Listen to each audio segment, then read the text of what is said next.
Hey guys, Logan here, and welcome back to my Mission Impossible series. I am halfway through my Mission Impossible series of reviews leading up to Mission Impossible Fallout coming out on July 27th. I already reviewed the first and second Mission Impossible movies, and now we're going to be reviewing Mission Impossible 3. Ethan Hunt, played by Tom Cruise, comes into conflict with a dangerous and sadistic arms dealer named Owen Davian, played by Philip Seymour Hoffman, who threatens his life, and his fiancee named Julia, played by Michelle Monaghan, in response. The second one was a departure of what this franchise was going to be right after the first Mission Impossible film, which was pure action spy espionage thriller film. And a lot of people were very worried that this might not do so well.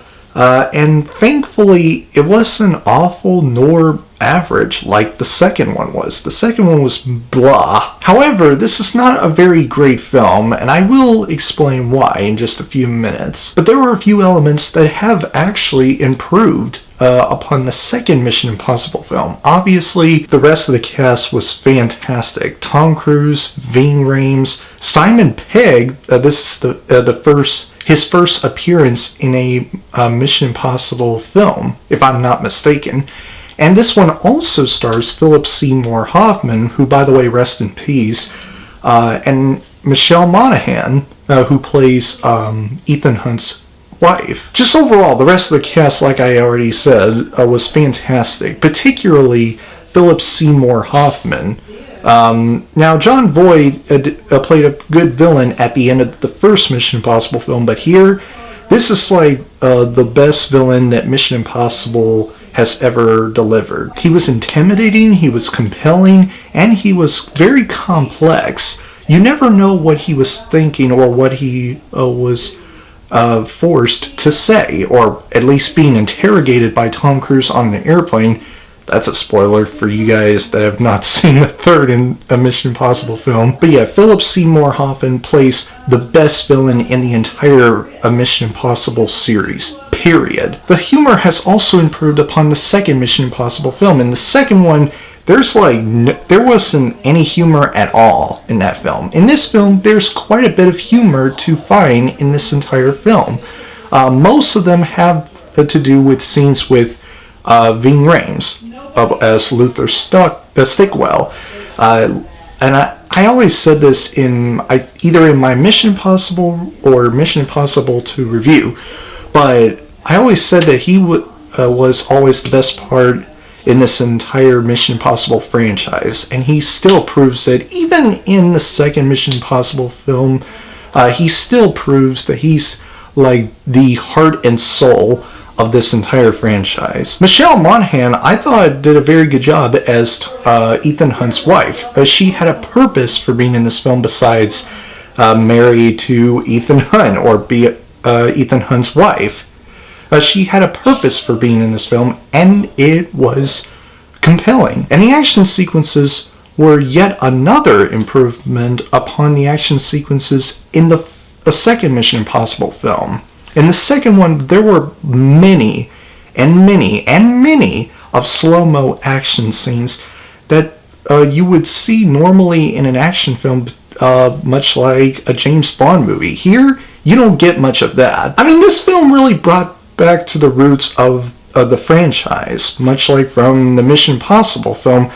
Probably not all of it, though, but it's still, carried at least many things that were good about the first Mission Impossible film. The pacing sometimes gets a little bit too clunky when there are times where the movie tries to have some character moments or character development or character build-up or whatever it is that this film was trying to do with the characters in this film.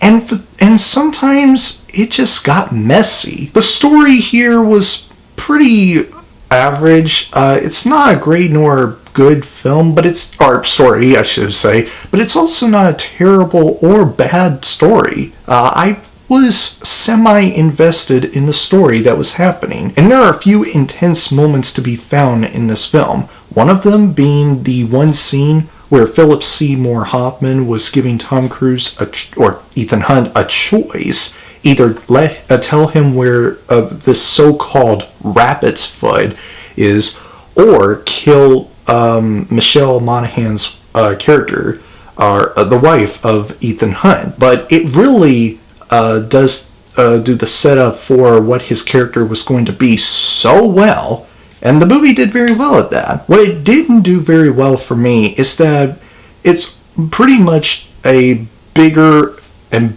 bigger action-packed movie that is just all over the place with many action sequences, and the movie doesn't really slow down a bit. And whenever there are times where the movie does slow down, they're very minute. It happens within about 5 minutes or more, or less, I should say, because every time 5 minutes or less is up, an action sequence would pop right up. And I feel like the movie got messy just in that regard. You know, just being too much of an action-packed spy espionage thriller film. Usually, I don't mind that because I'm a huge action movie fan, and I love me some action movies. But here, this is like one of those movies that I feel like the action could have been done a little bit, just a little bit, way down a bit. I would have, if I were the director of this movie, I would have had the action to be at least a slow down. I would have the movie just slow down in terms of how much action there is in this film, because there's so much action that even though I enjoyed them, there's quite an overuse of action in this film. I mean, that's one of my major complaints with Mission Impossible 3.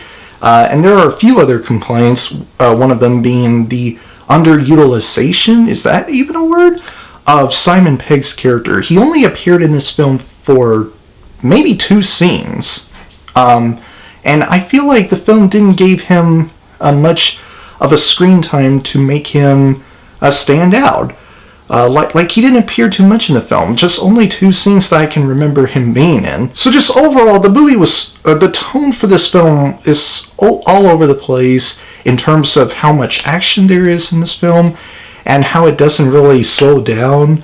There are intense moments to be found, but overall, it's kind of an improvement over the second Mission Impossible film, but not by a long shot. I'm going to give Mission Impossible 3 a silver medal of honor. So anyway guys, that is my review for Mission Impossible 3.